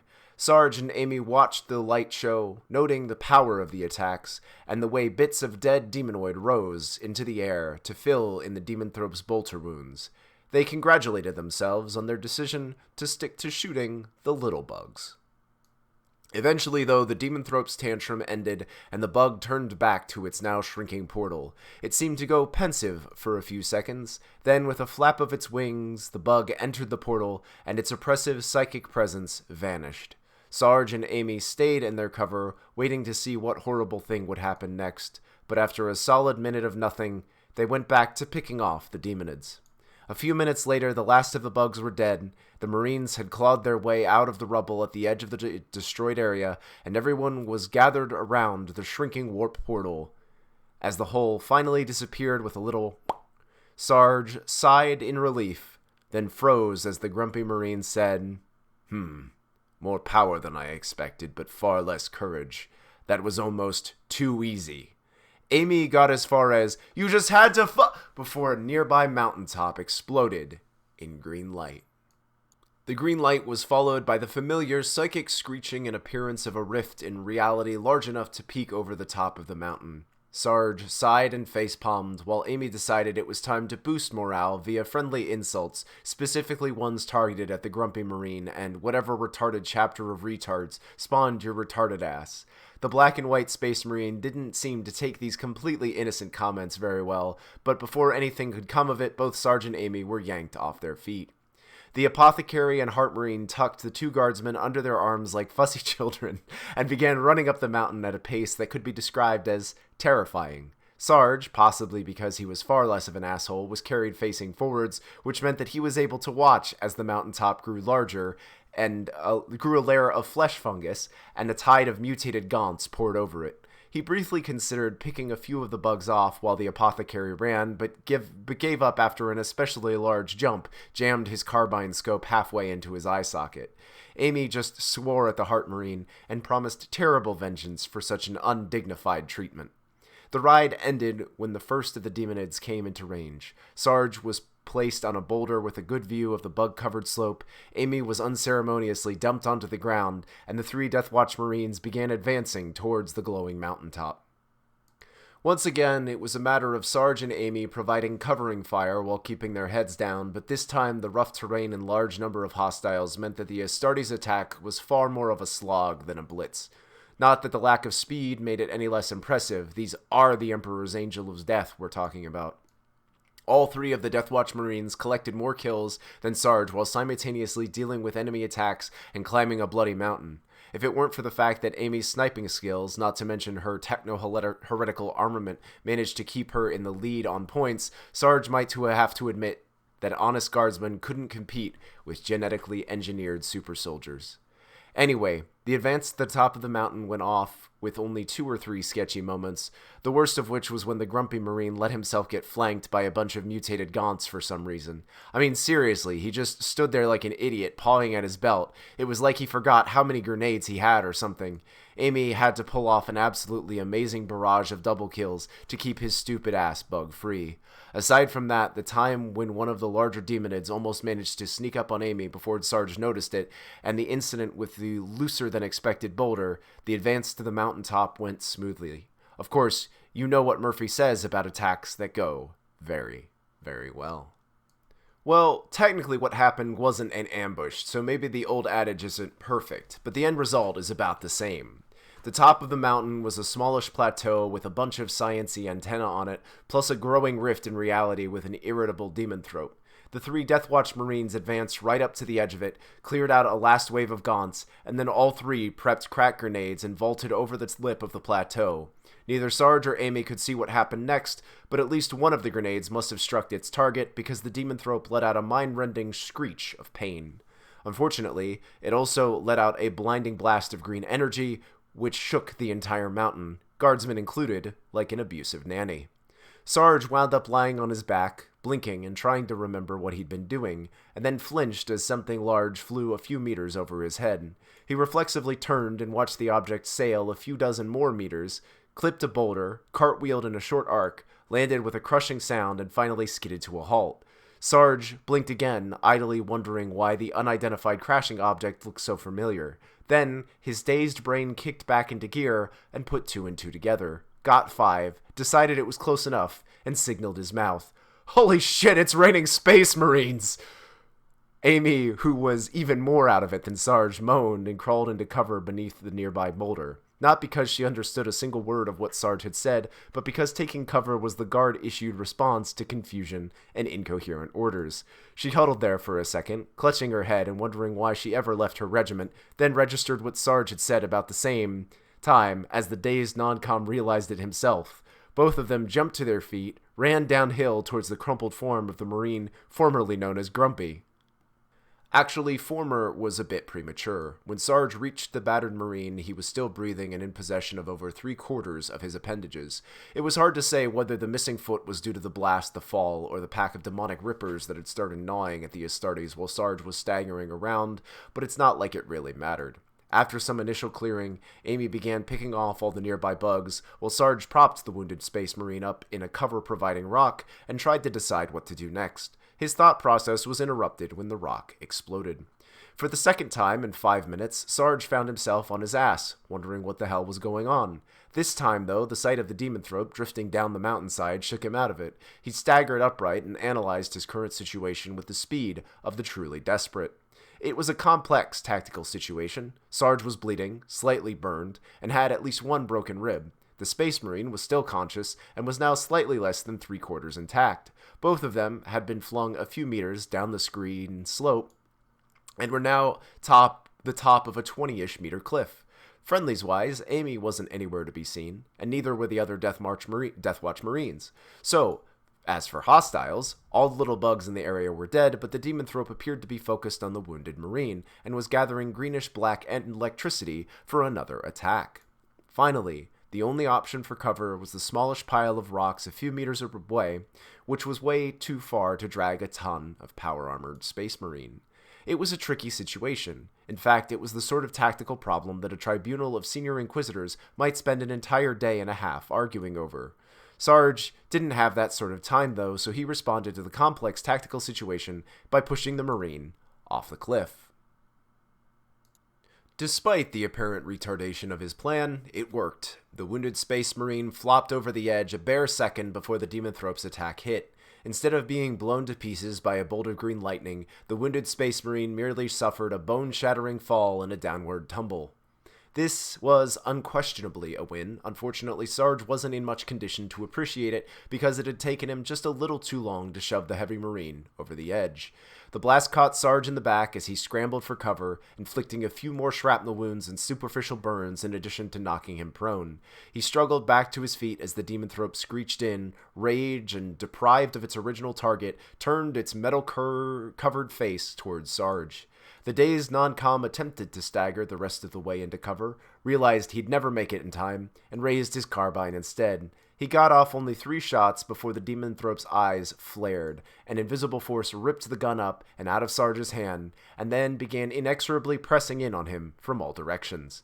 It was at this point that Amy decided it was time to stop sitting around waiting for the Marines to show up and do something heroic. Over the last minute or two, she'd picked herself up from where she'd been thrown, found a nice firing position, and watched the demonthrope's attack in a desperate attempt to discover some sort of weakness. Unfortunately, it discovered to lack any giant glowing weak points, and while it had initially sported some nasty-looking wounds on its front, the remains of several demonids had risen up and filled in the holes in thoroughly disgusting fashion. So lacking any ideas on how to kill a continuously regenerating creature that shrugged off bolt rounds and grenades, she settled for shooting it in the eye and hoping it was easily distracted.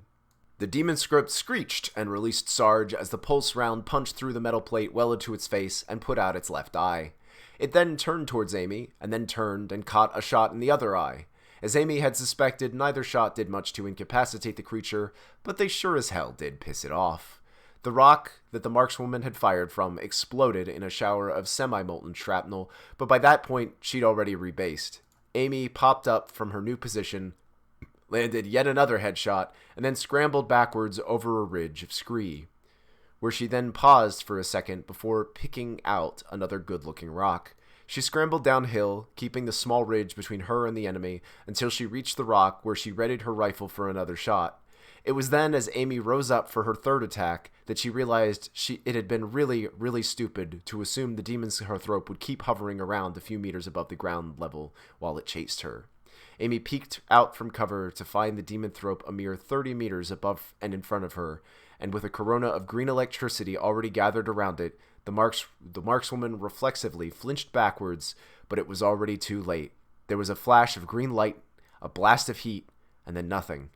Finally, after what seemed like an eternity of silence and darkness, there came a horribly, horribly familiar pain.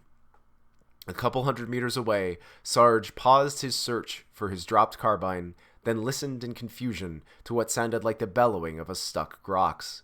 Then, after a few seconds, an incoherent screaming transitioned into a wail of, "Why is it always the fucking face?" Sarge gave up the search for his weapon, drew his last pistol, and started sprinting. Fortunately, Sarge didn't get a chance to try attacking a demonically possessed Tyranid Psyker with nothing but a las pistol and his guard-issued adamantium balls. I mean, I'm not totally sure if it would have worked out, but the sheer awesomeness of this inevitable victory would have all caused the universe to implode or something. So all in all, it was a very good thing that he only got 3 steps before the Deathwatch Marines finally returned from whatever tea party they'd been having. Bolter fire erupted from somewhere lower down the mountain, and while it wasn't as perfectly aimed as Amy's shots had been, it was still enough to convince the big bug that it had better things to do than finish off a slightly overcooked guardswoman. Not having anything to prove to anyone, Sarge hunkered back down behind a rock until the demonthrope had finished screeching in rage and launched itself towards the source of the fire, and then followed the sounds of incoherent cursing, and also the smell of burnt hair, to the markswoman. It turned out that Sarge was actually the second person to reach Amy. He arrived to find the apothecary crouched over the still smoldering markswoman, spraying her with what could be either synth skin or fire suppressant. Whatever it was, though, judging by the way Amy was squirming and swearing even louder, it stung like a son of a bitch. Anyway, as Sarge arrived, the apothecary tucked Amy under his arm. Sarge thought he remembered the Marine having 2 of those earlier, but wasn't quite sure, and turned to face him. The Marines started to bellow some sort of order, then paused and gave Sarge a look which managed to convey, "Are you retarded?" despite being delivered through a helmet. "Where is your weapon, Guardsman?" Sarge blinked, tried to think up a diplomatic response, and then decided he was too sore and tired for this shit. "Dunno, where's your arm, Marine?" That's fucking trash. After a very awkward silence, the apothecary sighed and began explaining the tactical situation. In short, Jim had calmed the Marines, ours being jammed, and informed them that the AA guns would be coming online soon. Heart Marine was distracting the Demonthrope and drawing it a good position for all the guns to hit it, while the apothecary was trying to get him some reinforcements.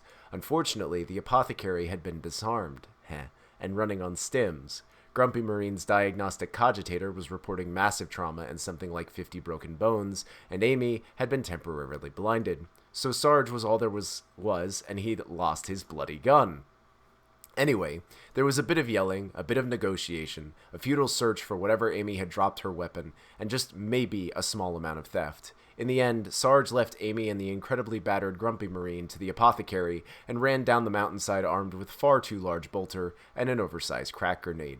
As Sarge quickly descended back down to the facility and desperately tried to avoid face-planting as he did so, the Heart Marine was playing hide-and-go-shoot with the increasingly frustrated Demonthrope. Sarge couldn't see much of the Marine, who was wildly dodging through the rooftop structures, but it was impossible to miss the lightning blasts, large-scale psychokinetic tantrums, and the occasional more demonic attack that he was dodging. All in all, it looked like an absolutely suicidal fight to get involved in, especially given how poorly Sarge's own attempt to do that sort of thing had gone.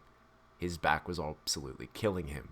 Still, though, Sarge had to do something to help, so when he finally reached the facility's rooftop, he propped the oversized bolter up on a chest-high, pipe-like thing and pretended it was a heavy stubber. Sarge planned out his escape path, took careful aim, fired, and completely missed, by 30 meters. It was pathetic. In what would have been the most humiliating experience in his life, if anyone else had been around to see it, Sarge proceeded to miss 2 more carefully aimed shots before giving up. He then switched the bolter over to automatic and attempted to lay down some orc-style suppressive fire. The gun, which had doubtlessly been forged by some master artisan and performed flawlessly in centuries of combat, jammed on the second shot.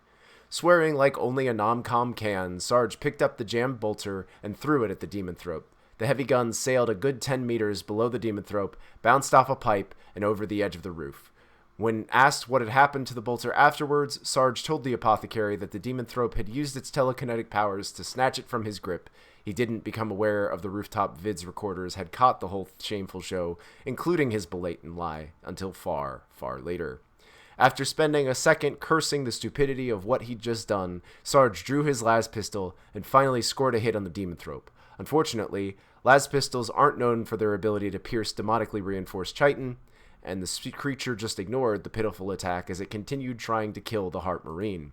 Sarge swore some more, tried to draw a bead on one of the warp fire-filled eye holes that Amy had punched in the Demonthrope's faceplate, and then nearly had a heart attack as 24 anti-air guns opened fire from every direction. Sadly, the hail of flak didn't immediately reduce the Demonthrope to an airborne pile of demonically tainted chunky salsa. The creature took several hits, enough to kill anything that could reasonably be called alive in the first place, but before it was overwhelmed, it managed to furl its wings into a sort of shield and drop into the mouth of the crater it had originally exited the facility from. It didn't drop all the way down the crater, though.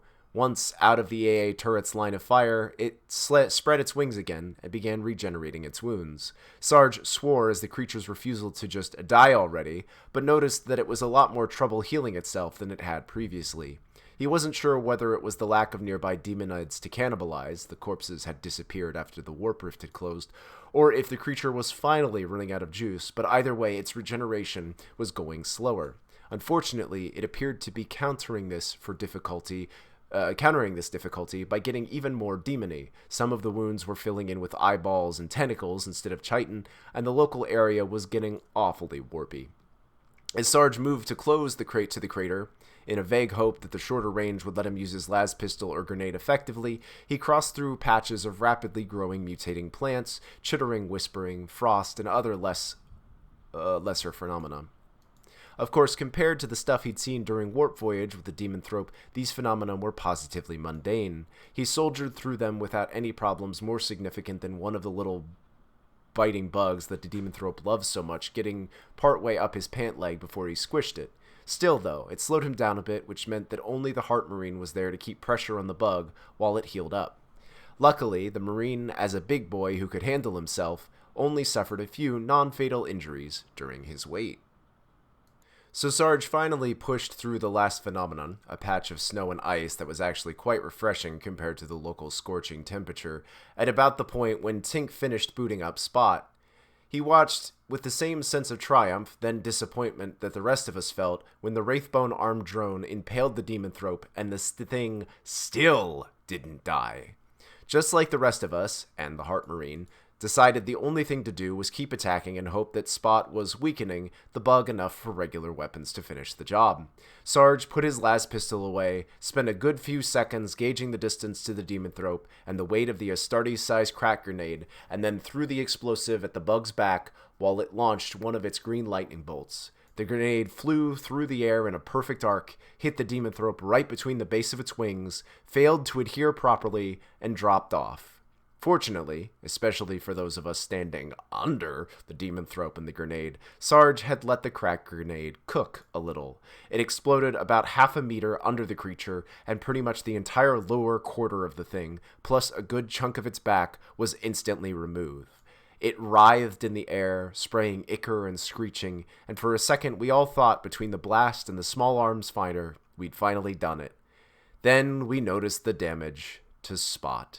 Down in the facility, Tink swore as Spot reported severe damage to its hover unit. He desperately tried to use the drone's little manipulator arm to grab on to something, but it wasn't fast enough. The drone sank away from where it had been pressed into the Demonthrope's underbelly until it was hanging by the spearhead at the end of the Wraithbone psi suppressor. Sarge watched in alarm as the Demonthrope's wings flared larger. Lacking any more useful ideas, he began firing his las pistol as fast as possible while screaming at the Heart Marine on the opposite side of the crater to kill the thing before the drone fell off. The Astartes responded to these unhelpful instructions by pausing for a second, then lowering his bolter. Seeing this, Sarge began to scream something impolite, but paused himself as the Space Marine suddenly exploded into a full sprint towards the Demonthrope. The yellow-shouldered Deathwatch Marine charged forward, simply ignoring a lightning blast which ripped a piece of chunk off of his side. He reached the edge of the crater, where an echoing shout of, "We die in glory!" He jumped and hit the Demonthrope with a literal flying tackle. Then, with one arm and both legs wrapped around the creature, he reached down, ripped Spot loose, and then just slammed the Taos drone spike first into the Demonthrope's metal-covered face, repeatedly. Now that was a sight to give us pause. I mean, who wakes up in the morning expecting to see a Space Marine beat a demon-possessed Tyranid Psyker over the head with a Tau drone with a Wraithbone martial aid? Seriously, it was the single weirdest thing we'd ever seen, and believe you me, that is really saying something. All of us stopped firing and just watched as the Deathwatch Marine went at it like a giant hate-fueled anthropomorphic jackhammer. Each blow resulted in a pained screech and a flickering of the Demonthrope's wings, which dropped both it and the Space Marine increasingly large distances. The Heart Marine didn't let a little thing like gravity deter him, though. He kept up his attack until finally, when they were both about 6 meters off the ground, an especially violent blow left Spot well and truly stuck, and the Demonthrope's wings shrank a little to black pinpricks. We scrambled back as the pair of them slammed into the ground with the Space Marine on the bottom, with his wings with enough force to leave a power armor-shaped dent in the floor. Then, after waiting a second to see if anything else would happen, Doc ran forward to check on the Space Marine, while Tink ran forward to check on Spot. The prognosis was grim in both cases. Doc was pretty sure that internal organs weren't supposed to be squeezing through a wound in one side, and Spot's jury-rigged battery unit burst into flames when Tink touched it. Even worse, when the battery caught fire, the Demonthrope's wings flared to the size of a chicken's, and the gore that filled the room began flowing towards it. Tink started running around trying to rig up a new power source while the rest of us began screaming at each other about whether or not we should try to stab the las pistol the Demonthrope to death. Everyone but Tink was out of ammo before it regenerated and killed us all. We were so wrapped up that it wasn't until Fumbles mentally poked at us that we noticed the 2 servitors and a slightly oversized servo skull had entered the room.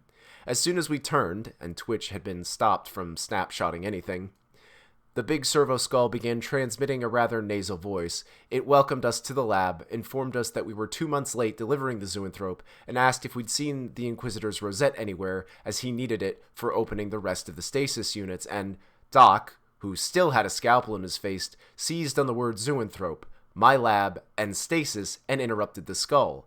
The medic, speaking quickly, rather incoherently, informed whoever was controlling the skull that if they wanted their damn zoanthrope, we needed a psi suppressor-equipped stasis unit, whatever parts Tink asked for, and another stasis unit to hold the heart marine until we found the apothecary.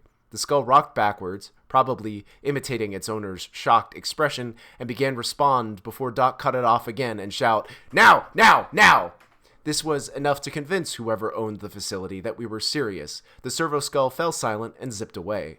Less than a minute later, one of those prison cell cubes was carried through the hole in the wall by the giant man-beast we'd seen in the middle of the fight. It was followed by some servitors carrying another cube and a wide selection of parts. With the help of the servitors and a giant, seriously up close it seemed like a man-shaped bio-titan, the demonthrope was secured before its wings grew any more than a meter long. The wraithbone was hooked up to the cell's power supply, and since it was thoroughly embedded in spot, the whole battered drone was taped to the ceiling above the cell's stasis field. The heart marine and all the organs Doc could find nearby, some probably weren't his, were put into the stasis time as well, and everyone breathed a sigh of relief. Then the servo skull noticed the dead Eldar and started screaming at us, which pretty much set the tone for the next 2 days. Well, that's actually getting a little bit ahead of things. At the time, we just put up with the ranting of the skull's owner, a man identifying himself as Magos Smith and the overseer of the facility, because he was the leader of the group of servitors and prisoners that had won the big melee in the warehouse. Having your own army, including a man-beast capable of flipping tanks one-handed, meant you're an outspoken and eccentric as opposed to annoying and crazy. Anyway, the Magos got tired of us yelling at about the same time Doc finished patching up the rest of us, and finally got around to removing the scalpel from his face. The tech priest announced that he needed to organize the packing, and he would meet us on the surface, and then the oversized servo skull zipped off as a servitor equipped with an anti-grav pallet drifted into the room. We rode up to the top of the crater in style. A cargo pallet stitched to the augmented husk of a lobotomized criminal is stylish, right? And met Sarge at the lip at about the same moment as we disembarked. Jim and the adepts began climbing through the doors to the elevator at the same time. Jim was the first through the hole. He'd acquired a dozen servo skulls during his adventure, as well as a few holes that were leaking blood and lubricant. Sarge winced and vowed to avoid Hannah for the next few weeks. Next came the cogitator adept, who looked like he'd licked an electrical outlet, and then the xenologist adept, or to be more precise, his corpse, was hefted through. Finally, the diplomacy adept, who was completely fine, climbed out. Doc immediately ran over to give aid while Sarge surveyed the ragged group for a few seconds, and then asked what had happened. Jim shrugged and just said, "Turret," and the cogitator adept mumbled something about feedback, and the diplomacy adept cheerfully announced that he'd shot the xenologist on account of him being a traitor. Before Sarge could get his mind around what he'd just heard, Twitch announced that he'd always known that the dead adept was a traitor all along, and asked if he'd been working with the demonids or the orcs. The old diplomat told him it was the orcs, suggested he go figure out what data decreased might have passed along to the vile Xenos, and then patiently waited for Sarge to ask something less retarded. After a painfully long wait, Sarge said he'd never seen the xenologist adept do anything traitory. The diplomat pointed out wanting to kill a traitor after they'd betrayed you would be horribly sloppy. Sarge nodded at this sage advice, asked how the diplomat had known the adept was a traitor, and immediately regretted the decision as the man launched into a long and detailed explanation. About halfway through, Tink got bored and asked if the diplomat was secretly an inquisitor or something. This remark caused the old adept to give up his explanation with a pained sigh. He spent a few seconds thinking and then declared he was not an inquisitor. It was far too athletic of a profession for him. He was just a simple adept who'd been part of Oak's retinue since the man was an interrogator. Of course, he said this meant he'd been in the Inquisition since before our great-great-grandfathers had been born, and despite it not being the administratum, seniority did still count for something. Especially, he was Oak's trusted observer and knew how to inquisit better than all of us put together, so we should shut up and trust him. Sarge announced that he was too tired to argue and would worry about it later. Tink, Nubby, and even Twitch, who was flowcharting the Orc conspiracy, all agreed. Doc asked if it all meant that the Adept was supposed to be keeping us out of trouble, because if so, he'd been doing a terrible job at it. The diplomat said that he was actually pretty happy with our performance, which was pretty disturbing when we thought about it. Further discussion on the subject of Adepts was called off by the arrival of the apothecary and his patients. The grumpy Marine was looking especially ragged. In addition to a missing foot and a forearm, he had enough broken bones and internal injuries to keep even a Space Marine on the bench for a few months. Also, the apothecary said something about him having spinal damage due to a 30-meter fall directly onto his back. Sarge winced, but otherwise maintained his poker face. Amy was in slightly better shape. She was conscious, moderately lucid, she was swearing pretty creatively, could see again, and was moving under her own power despite a fair number of shrapnel wounds and minor burns. Her head, though, was a mass of sprayed-on synth skin with eye holes cut into it. Doc was pretty sure that a lot of the synth skin was extraneous, though, and wagered that it was only the skin from her eyebrows up that was going to need to be replaced. Anyway, there was a fair bit of wincing when we saw Amy and Tink Ever the Charmer point out that she really sucked at ducking. Twitch countered that she was actually pretty good at it, and she just had some sort of power that attracted energy attacks to her face. Nubby cheerfully pointed out that at least now she wouldn't have to have the skunk stripe, on all account of how her hair would have to be regrown by the hospitaler this time. Amy reacted to these comments in the usual way. While the three assholes tried to avoid getting murdered by an enraged markswoman, and Fumbles ran around trying to calm everyone down, Doc and Sarge brought the two Marines up to speed on how the Demonthrope fight had ended and the status of the Heart Marine. Bringing the apothecary and his nearly comatose battle brother up to speed took a while, mostly because they keep asking annoying little details and the diplomat kept showing them a data slate full of files he'd gotten from somewhere. Then things were delayed even further when the elevator was pried open by the giant man-thing, and the tech priest we assumed was the Magos, based on how he had the big servo skull perched on his shoulder, stepped out. As the Magos and his entourage came over, we all reached in the usual semi-paranoid way, but Jim took it a step further and stretched his mechadendrites out towards the tech priest and his skull. This elicited a screech burst of feedback which made us all flinch, and then the Magos skull sped over until it was in front of Jim's face and screeched, "Try that again, boy, and I will melt your pathetic organ you call a brain out of your ears and repurpose your shell as a janitorial servitor." The engine seer went as pale as he could, turned around and ran off to check on the shuttle. His flock of servo skulls sped towards the Magos and then disappeared into the facility. After that little show, the Magos strolled up to the diplomacy adept, who, to our complete lack of surprise, greeted him warmly by name. The Magos responded by screaming at him about having asked for a zoanthrope, not a demon-tainted monstrosity. This ranting continued for several minutes, and also branched out to cover how even if the zoanthrope had been untainted, all of the Magos' gene-stealers and cultists had been turned into squigs. The diplomat asked if they could be unsquigged, and was informed that's not how that worked.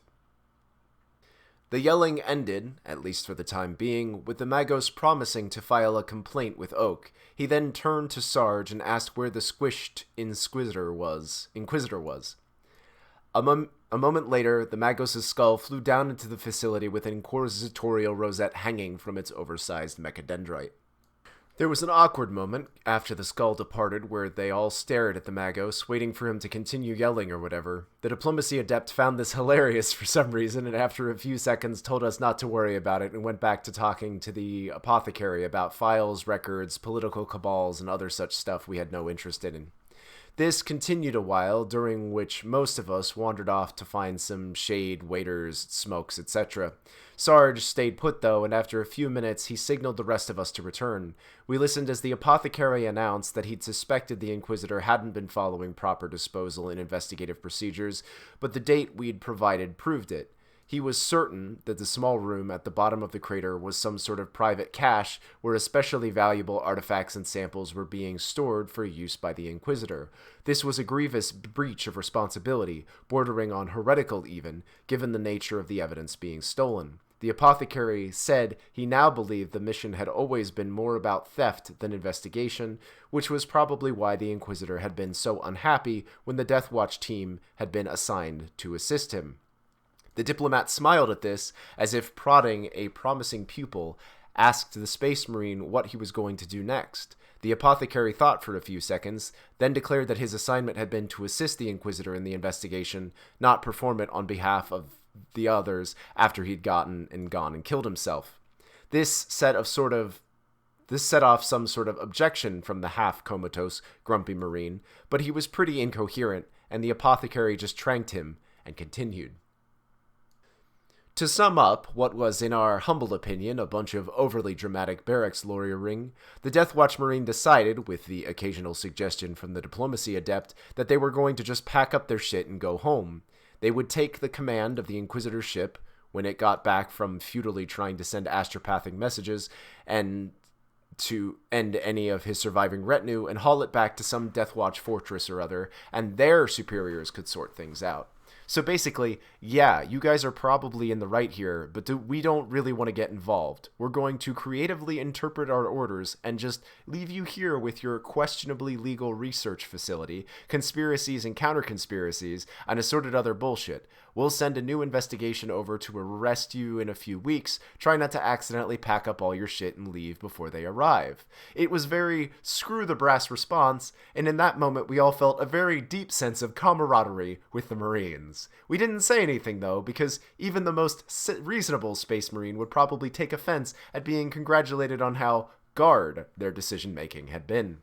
Anyway, the Death Watch wasn't going to start any fights with us, and as an added bonus, the apothecary said he'd be taking Gravis off our hands. The Death Watch would handle the rest of his treatment and get both him and the Emperor's scythes that we'd left stranded back in their chapter. Doc and Sarge both practically collapsed in relief, and so did Nubby when the Marines accepted the list of war gear lost due to enemy action.